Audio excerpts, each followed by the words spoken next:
उठो, जागो और तब तक मत रुको जब तक लक्ष्य की प्राप्ति न हो जाए। खुद को कमजोर समझना सबसे बड़ा पाप है। तुम्हें कोई पढ़ा नहीं सकता, कोई आध्यात्मिक नहीं बना सकता। तुमको सब कुछ खुद अंदर से सीखना है। आत्मा से अच्छा कोई शिक्षक नहीं है। सत्य को 1000 तरीकों से बताया जा सकता है, फिर भी हर सत्य ही होता है। बाहरी स्वभाव केवल अंदरूनी स्वभाव का बड़ा रूप है। ब्रह्मांड की सारी शक्तियाँ पहले से ही हमारी है। वो हम ही है जो अपनी आंखों पर हाथ रख लेते हैं और फिर रोते हैं कि कितना अंधकार है। विश्व एक विशाल व्यायामशाला है जहां हम खुद को मजबूत बनाने के लिए आते हैं। दिल और दिमाग के टकराव में दिल की सुनो। शक्ति जीवन है, निर्बलता मृत्यु है, विस्तार जीवन है, संकुचन मृत्यु है, प्रेम जीवन है, द्वेष मृत्यु है। किसी दिन जब आपके सामने कोई समस्या ना आए, आप सुनिश्चित हो सकते हैं कि आप गलत रास्ते पर चल रहे हैं। एक समय में एक काम करो और ऐसा करते समय अपनी पूरी आत्मा उसमें डाल दो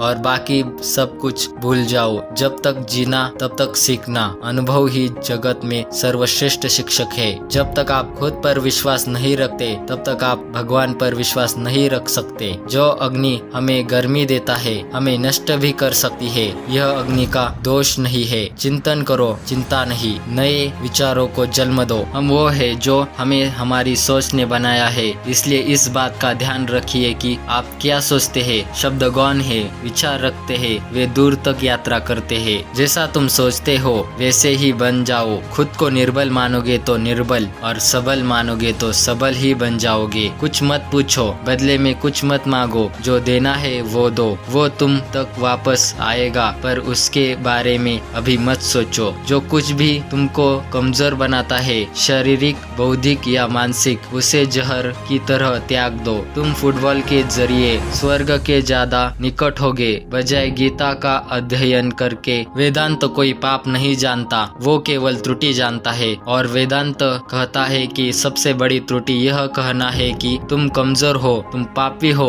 एक तुच्छ प्राणी हो और तुम्हारे पास कोई शक्ति नहीं है और तुम ये वो नहीं कर सकते। किसी की निंदा ना करे। अगर आप मदद के लिए हाथ बढ़ा सकते हैं तो जरूर बढ़ाइए। अगर नहीं बढ़ा सकते तो अपने हाथ जोड़िए। अपने भाइयों को आशीर्वाद दीजिए और उन्हें उनके मार्ग पे जाने दीजिए। यही दुनिया है। यदि तुम किसी का उपकार करो तो लोग उसे कोई महत्व नहीं देंगे, किंतु जो तुम उस कार्य को बंद कर दो वे तुरंत तुम्हें बदमाश प्रामाणिक करने में नहीं हिचकिचाएंगे। मेरे जैसे भावुक व्यक्ति अपने सगे स्नेहियों द्वारा ठगे जाते हैं। सच्ची सफलता और आनंद का सबसे बड़ा रहस्य यह है, वह पुरुष का स्त्री जो बदले में कुछ नहीं मांगता। पूर्ण रूप से निस्वार्थ व्यक्ति सबसे सफल है। एक विचार लो, उस विचार को अपना जीवन बना लो। उसके बारे में सोचो, उसके सपने देखो, उस विचार को जियो। अपने मस्तिष्क, मांसपेशियों, नसों, शरीर के हर हिस्से को उस विचार में डूब जाने दो और बाकी सभी विचार को किनारे रख दो।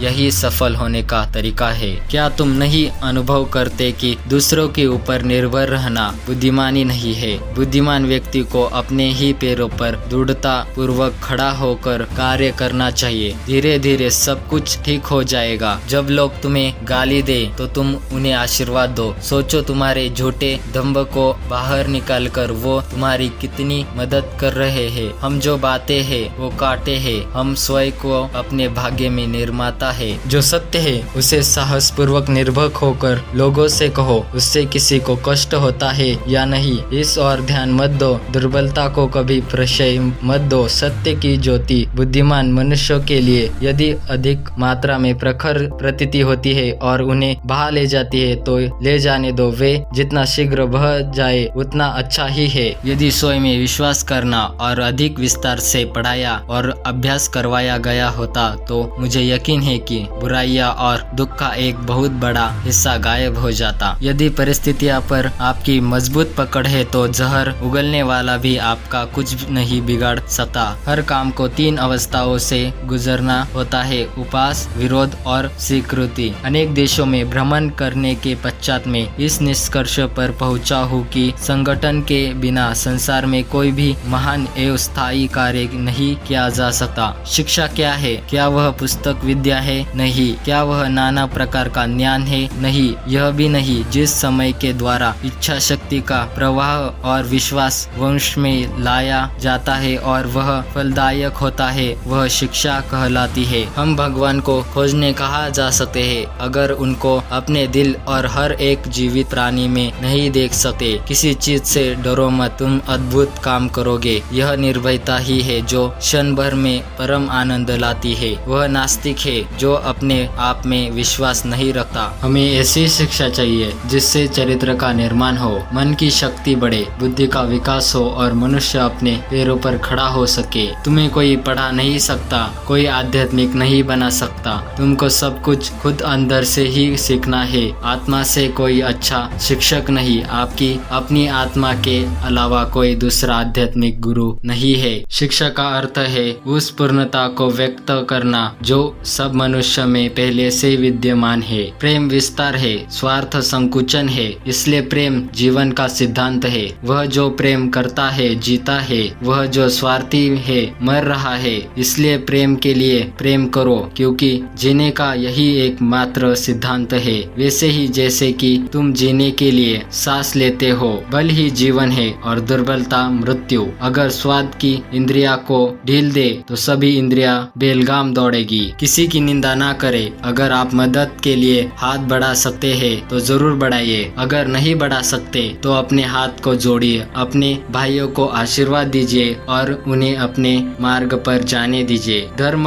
कल्पना की चीज है, प्रत्यक्ष दर्शन की चीज है। जिसने एक भी महान आत्मा के दर्शन कर लिए वह अनेक पुस्तकें पीड़ितों से बढ़कर है। मस्तिष्क की शक्तियाँ सूर्य की किरणों से समान है। जब वो केंद्रित होती है चमक उठती है। जितना हम दूसरों के साथ अच्छा करते हैं उतना ही हमारा हृदय पवित्र हो जाता है और भगवान उसमें बसता है। मुझे गर्व है कि मैं एक ऐसे धर्म से हूँ जिसने दुनिया को सहनशीलता का और सार्वभौमिक स्वीकृति का पाठ पढ़ाया है। हम सिर्फ सार्वभौमिक सहनशीलता में ही विश्वास नहीं रखते, बल्कि हम विश्वास के सभी धर्मों को सत्य के रूप में स्वीकार करते हैं। उठो मेरे शेरों, इस भ्रम को मिटा दो कि तुम निर्बल हो। तुम एक अमर आत्मा हो, स्वच्छंद जीव हो, धन्य हो, सनातन हो। तुम तत्व नहीं हो, तत्व तुम्हारा सेवक है। तुम तत्व के सेवक नहीं हो। पवित्रता, धैर्य और दृढ़ता ये तीनों सफलता के लिए आवश्यक है, लेकिन इस सब से ऊपर प्यार है। यह मत भूलो कि बुरे विचार और बुरे कार्य तुम्हें पतन की ओर ले जाते हैं। इसी तरह अच्छे कर्म व अच्छे विचार लाखों देवदूतों की तरह अंतकाल तक तुम्हारी रक्षा के लिए तत्पर है। संभव की सीमा जानने का एक ही तरीका है, असंभव से भी आगे निकल जाना। पीड़ितों की सेवा के लिए आवश्यकता पड़ने पर हम अपने मठ की भूमि तक भी बेच देंगे। हजारों असहाय नर नारी हमारे नेत्रों के सामने कष्ट भोगते रहे और हम मठ में रहे, यह असंभव है। हम सन्यासी हैं, वृक्षों के नीचे निवास करेंगे और भिक्षा मांगकर जीवित रह लेंगे। यही दुनिया है। यदि तुम किसी का उपकार करो तो लोग उसे कोई महत्व नहीं देंगे, किंतु जो भी तुम उस कार्य को बंद कर दोगे वे तुरंत तुम्हें बदनाम प्रामाणिक करने से नहीं हिचकिचाएंगे। धर्म ही हमारे राष्ट्र की जीवन शक्ति है। यही शक्ति जब तक सुरक्षित है तब तक विश्व की कोई भी शक्ति हमारे राष्ट्र को नष्ट नहीं कर सकती। यह देश धर्म, दर्शन और प्रेम की जन्मभूमि है। ये सब चीजें अभी भी भारत में विद्यमान है। मुझे इस दुनिया की जो जानकारी है उसके बल पर दृढ़ता पूर्वक कह सकता हूँ कि इस बातों में भारत अन्य देशों की अपेक्षा अब भी श्रेष्ठ है। अनुभव ही आपका सर्वोत्तम शिक्षक है। जब तक जीवन है सीखते रहो। भय और अपूर्ण वासना ही समतुत दुखों का मूल है। धर्म कल्पना की चीज नहीं है, प्रत्यक्ष दर्शन की चीज है। जिसने एक भी महान आत्मा के दर्शन कर लिए वह अनेक पीड़ितों से बढ़कर है। इच्छा का समुद्र हमेशा तत्पर रहता है। उसकी मांगे जो पूरी की जाती है त्यों और गर्जन करता है। सच को कहने के 1000 तरीके हो सकते हैं और फिर भी सच तो वही रहता है। दुनिया का एक महान व्यायामशाला है जहां हम खुद को मजबूत बनाने के लिए आते हैं। अगर धन दूसरों की भलाई करने में मदद करे तो इसका कुछ मूल्य है, अन्यथा ये सिर्फ बुराई का एक ढेर है और इससे जितना जल्दी छुटकारा मिल जाए उतना बेहतर है। उठो, जागो और जब तक लक्ष्य की प्राप्ति ना हो जाए तब तक मत रुको। ज्ञान का प्रकाश सभी अंधेरे को खत्म कर देता है।